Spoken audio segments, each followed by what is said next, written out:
Iya, bismillahirrahmanirrahim. Assalamualaikum warahmatullahi wabarakatuh.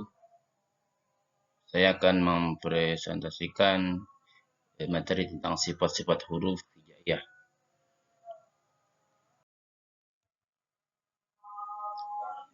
Pengertian sifat-sifat huruf.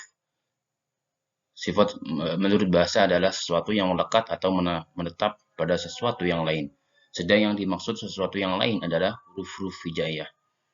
Adapun menurut pengertian istilah, sifat adalah sifatu fi kaifiyatul aridah lil harfi عند حصوله في المخرج من الجو والرخوة والهمس والشدة ونحوها. Jadi sifat adalah cara baru bagi keluarnya huruf ketika sampai pada tempat keluarnya, baik berupa jahar, rokhawah, hamas, syidah, dan sebagainya. Pada pengertian tersebut, tampak bahwa sifat-sifat huruf hijaiyah selalu dikaitkan dengan makhrajnya, mengingat makhraj huruf merupakan standar untuk penentuan sifat dari huruf hijaiyah.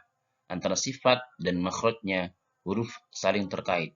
Makhraj huruf tidak akan tampak jika sifat hurufnya tidak dikeluarkan secara benar. Sebaliknya, sifat huruf tidak akan tepat selama tidak mengenai tempat keluarnya.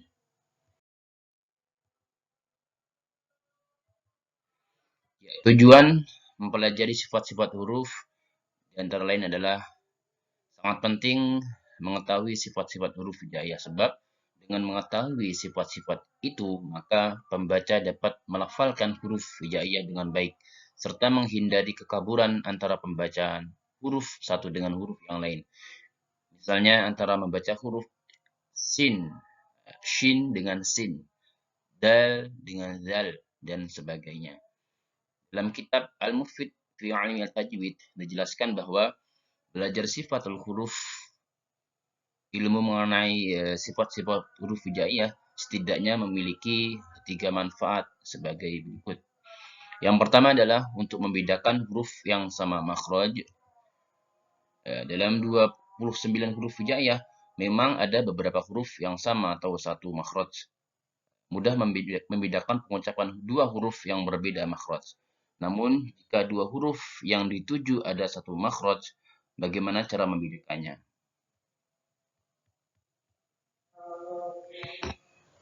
Cara membedakan dua huruf yang sama makhraj adalah dengan cara mempelajari sifat-sifat huruf. Meskipun kedua huruf sama makhrajnya, bisa dipastikan sifatnya ada perbedaan. Entah sifat yang berbeda sedikit atau banyak, ikut mempengaruhi dalam pengucapan suatu huruf.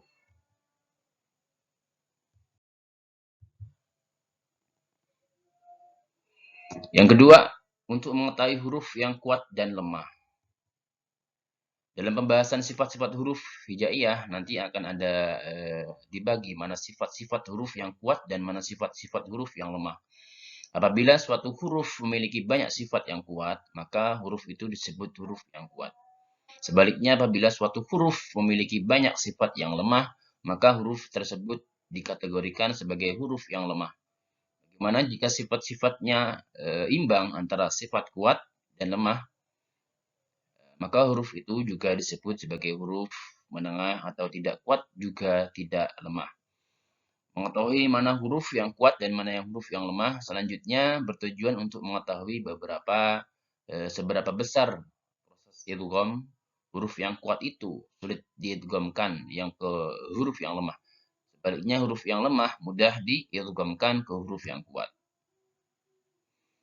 Tujuan yang ketiga untuk memperindah pengucapan huruf yang berbeda makhraj. Selain dapat membedakan dua huruf yang makhrajnya, mempelajari sifat-sifat huruf itu juga bisa semakin memperindah ya pengucapan dua huruf yang sejak awal sudah berbeda makhraj. Pengucapan suatu huruf bisa dimaksimalkan setelah mengetahui sifat-sifat huruf.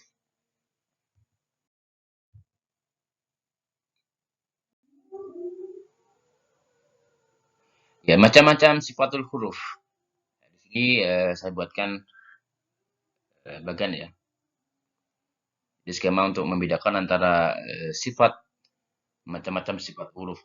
Sifat huruf itu dibagi jadi dua, ada sifat lazim dan sifat arid.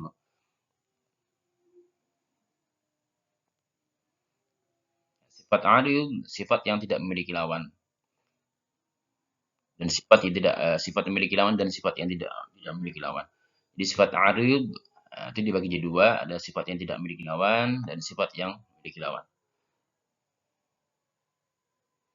Sifat yang tidak memiliki lawan dan di antara lain ada sofir, ada qalqalah, ada lain, inkhiraf, takrir, tafashi, istitolah dan gunnah. Sifat yang memiliki lawan dibagi ada jahar lawannya mahmuz, ada syiddah lawannya rakhawah, ada tawasud bandingan antara syiddah dan rakhawah, isti'ala lawannya istifal, itbaq lawannya infitah, dan idlaq lawannya ismat.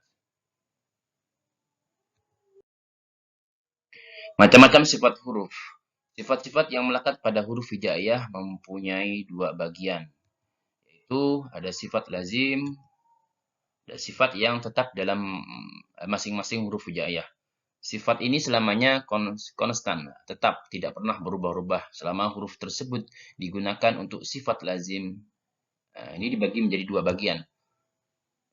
Sifat yang memiliki lawan, dawatul adat, misalnya ada jahar, lawannya mahmuz, ada syiddah, lawannya rokhawah, ada tawasud, bandingan antara syiddah dan rokhawah, ada isti'la, lawannya istifal, ada idbaq, lawannya infitah, ada idlaq, lawannya ismat. Ya. Ini ada sifat yang tidak mempunyai lawan. Misalnya ada sofir, qalqalah, lain, ikhraf, takrir, tafashi, istitolah, dan gunnah.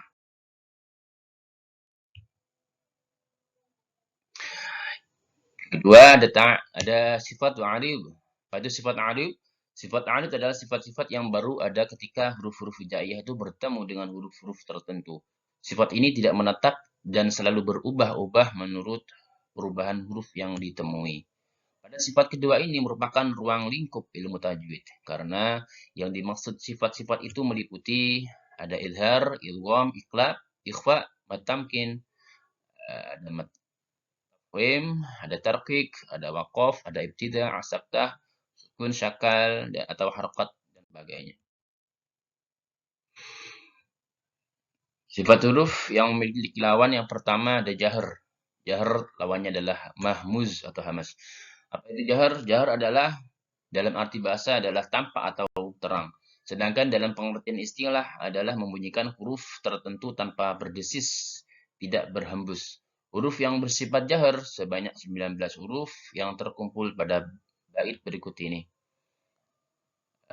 Adun waznu qari di adin jidin tulab.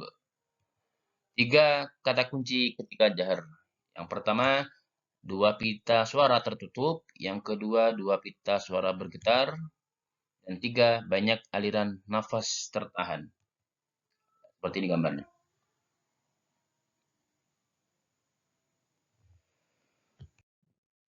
Selanjutnya, ada yang kedua mahmuz. Mahmuz lawannya jahar. Mahmuz dalam arti bahasa berarti samar atau tidak terang. Sedangkan dalam arti istilah adalah membunyikan huruf tertentu dengan berdesis atau bernafas. Huruf mahmuz ada 10, sebagaimana dalam rumus berikut ini. Wahaslahu syakhsun sakat.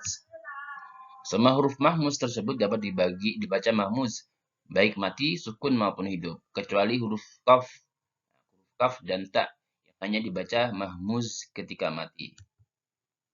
3 kata kunci ketika hamz. Yang pertama, 2 pita suara terbuka, 2 pita suara tidak bergetar, yang ketiga banyak aliran nafas yang keluar. Seperti ini, ketika kita membaca mahmuz, pita suara seperti ini gambarnya. Next, lanjut. Yang ketiga syiddah. Syiddah lawannya adalah rokhawah. Apa itu syiddah? Syiddah menurut bahasa mempunyai arti kuat. Sedangkan dalam arti istilah adalah membunyikan huruf tertentu dengan suara tertahan atau dihentikan. Dan huruf itu tampak sekali jika dimatikan atau disukunkan. Huruf yang bersifat syiddah terdapat 10 macam. Sebagaimana tertera dalam rumus berikut. Ajid, qotun, bakat. id, qafun, bakat. Contohnya koki kubak, koki kubak, kaki kubak, tati tubat. Yang keempat ada rakhawah. Rakhawah lawan dari syiddah. Apa itu rakhawah? Rakhawah atau rikhwah dalam arti bahasa berarti lunak atau kendor. Sedangkan dalam arti istilah adalah membunyikan huruf tertentu dengan suara lepas tidak tertahan. Adapun hurufnya sebanyak 16 huruf sebagaimana dalam bait berikut ini. Khutun ghotha haddin faul syusin zai sahin. Contohnya sosi subas basso. Selanjutnya ada tawassut. Apa itu tawassut? Tawassut itu bandingan antara syiddah dan rokhawah. Tawassut adalah dalam arti bahasa berarti tengah-tengah, sedangkan menurut istilah adalah membunyikan huruf tertentu dengan cara antara ditahan dan dilepas di tengah-tengah. Hurufnya sebanyak 5 macam sebagaimana dalam rumus berikut ini. Lin Umar. Lin Umar. Kemudian seperti ini. Nun. Lin Umar. Ada contoh ain dan nun. Ini gambar. Kartu pangkal tenggorokan.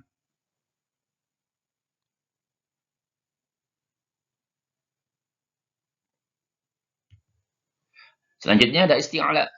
Isti'ala lawan dari istifal. Apa itu isti'ala? Isti'ala menurut arti bahasa berarti naik atau terangkat. Sedangkan menurut arti isti'alah adalah membunyikan huruf tertentu dengan mengangkat pangkal lidah ke langit-langit mulut. Sehingga dengan cara itu suara menjadi lebih tebal.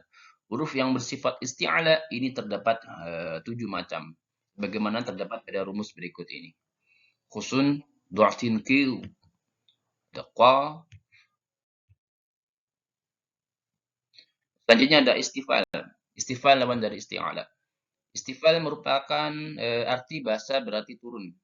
Nah, jadi istifal menurut bahasa berarti turun ya. Sedangkan menurut arti isti'alah adalah membunyikan huruf tertentu dengan menurunkan pangkal lidah ke dasar mulut. Sehingga suara menjadi lebih ringan. Huruf istifal sebanyak 22 huruf sebagaimana dalam bait berikut ini. Sabat aizun miyujad bidhu harfahu isalun sakahu. Karena itu sifat isti'ala pada saatnya menjadi tafkhim atau tebal dan huruf yang bersifat istifal menjadi tarqiq atau tipis. Contohnya sa, sin. Nah, seperti ini gambarnya. Sin dan zai. Dia mempunyai sifat istifal.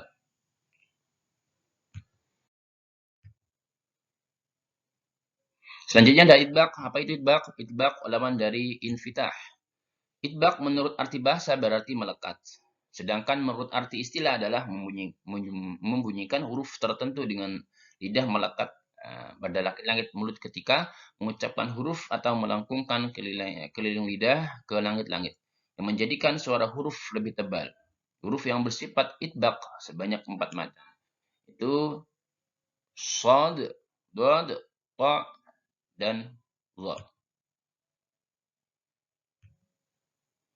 Huruf idbaq merupakan bagian huruf isti'ala sehingga cara membunyikan pun juga sama.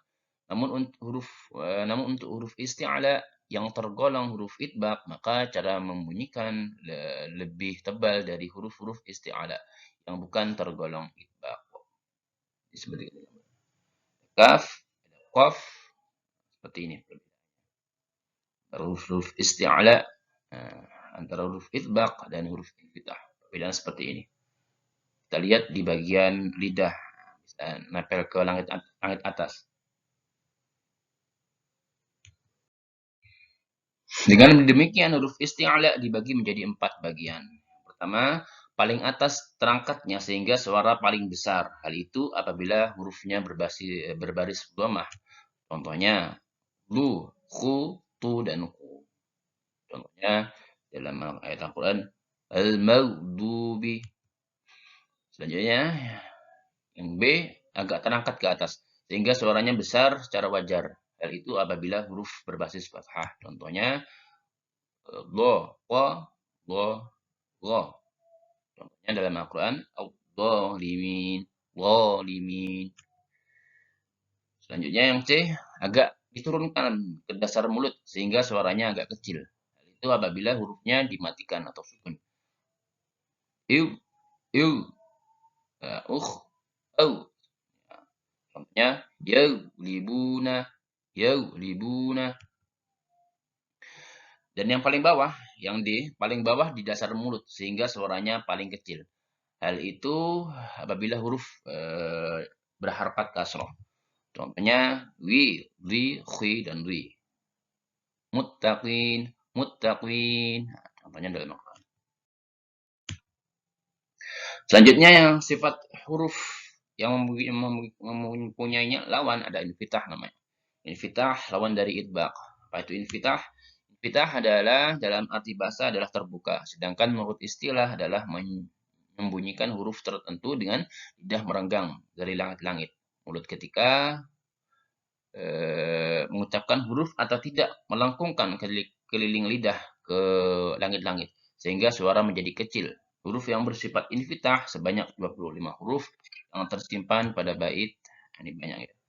Man akhadu wajada sa'atun wa zaka haqqul lahu syurbul ghaith. Khakhi khubakh, khakhi khubakh, khakhi khubakh, bakh. Wawi gubau, bau, kaki kubak, bak.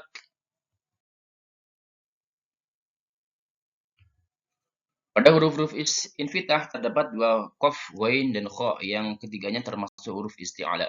Maka cara membunyikannya harus lebih besar daripada huruf infitah yang lain. Dengan demikian huruf hijaiyah dapat dibagi menjadi 3 macam. Itu ada yang terbesar yaitu semua huruf hijaiyah termasuk huruf isti'ala dan itbaq. Misalnya shad, dad, ta, dhalimin, dhalin seperti ini. Selanjutnya besar yaitu semua huruf hijaiyah termasuk huruf isti'ala dan infitah, misalnya huruf kha, wa, dan qa. Contohnya shakhah, at-taqwa. Selanjutnya yang C, kecil, yaitu semua huruf hijaiyah yang bersifat infitah selain yang termasuk isti'ala dan idbaq. Contohnya ya'lamun, yaf'alun. Selanjutnya ada idlaq. Idlaq lawan dari ismat.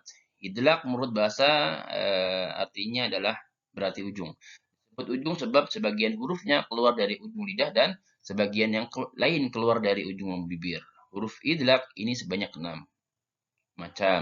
Sebagaimana terkumpul dalam rumus fir min lubi. Lidah, la, na, dan ro, dan ujung bibir keluar ba, fa, dan ma.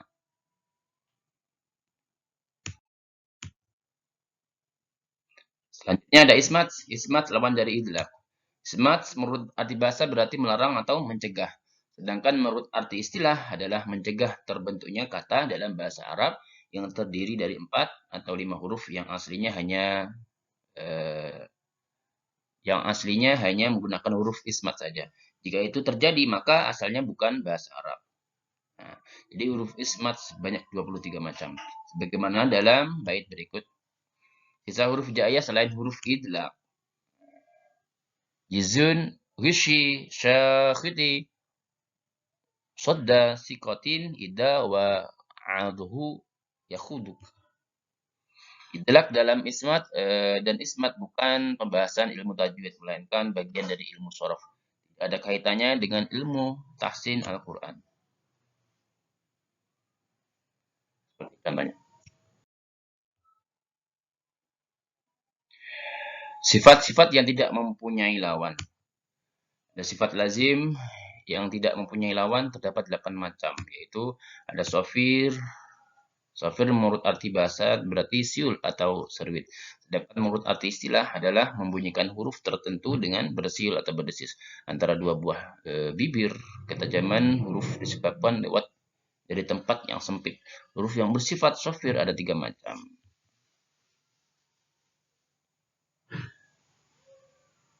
Jadi sod, zai, dan sin.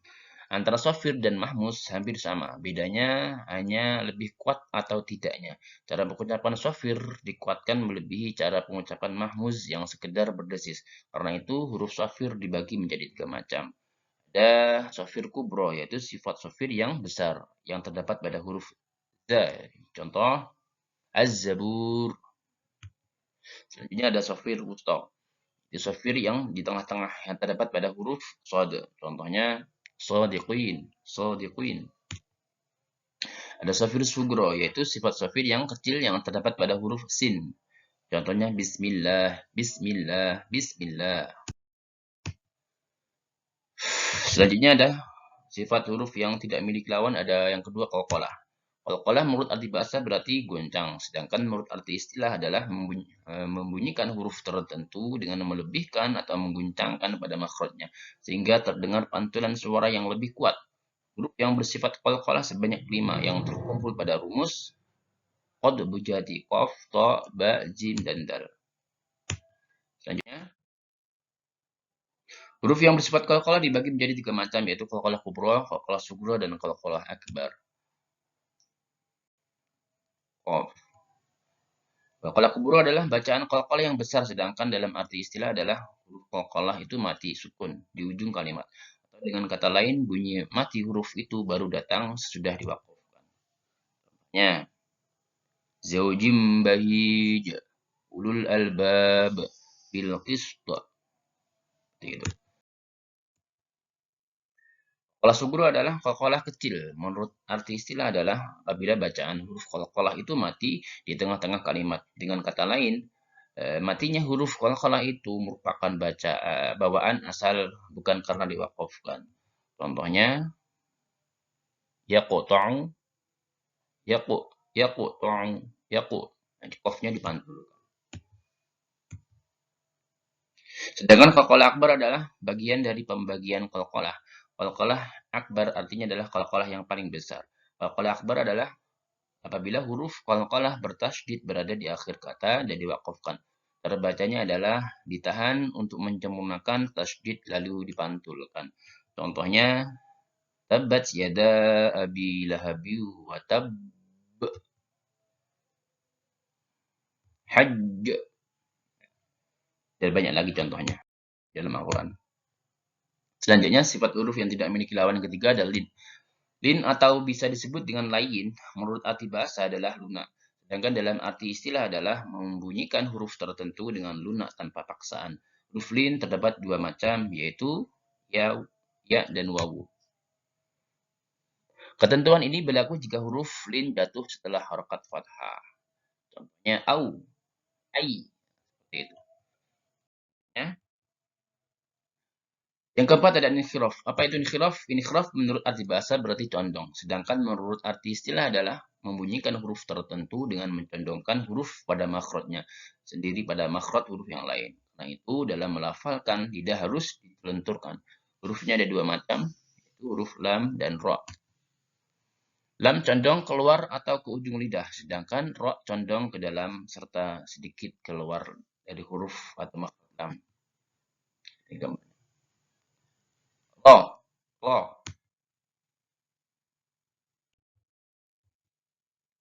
Ada takrir selanjutnya. Takrir dalam arti bahasa berarti mengulangi, sedangkan menurut istilah adalah membunyikan huruf tertentu dengan menggetarkan ujung lidah, sehingga huruf tersebut terdengar tergetas dan getarannya itu cukup 2 getaran. Jangan sampai berlebihan. Huruf takrir ada 1, yaitu ro. Contohnya ro, ri, ru, bau. Ro, ri, ru, bau. Selanjutnya ada sifat tafashi. Tafashi menurut arti bahasa adalah meluas atau tersebar, sedangkan menurut arti istilah adalah membunyikan huruf tertentu dengan menyebarkan angin dalam mulut sehingga berbenturan dengan dinding bagian dalam gigi atas dan bawah ketika mengucapkan hurufnya. Huruf tafashi hanya ada 1, yaitu shin. Shin. Dalam proses pengucapan tafashi dapat dibagi menjadi 3 bagian, yaitu tafashi kubro jika shinnya ditasydidkan. Selanjutnya B, tafashi wusta jika sinnya dimatikan atau disukunkan. Yang terakhir C, tafashi subro, yaitu apabila sinnya difathahkan dhammah atau kasroh.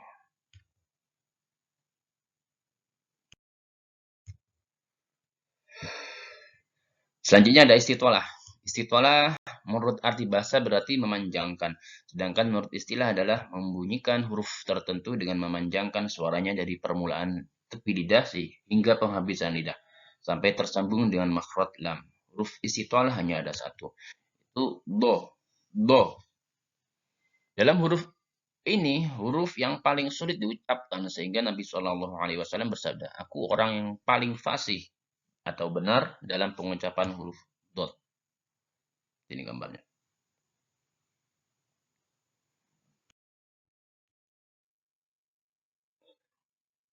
Selanjutnya yang kedelapan ada gunnah.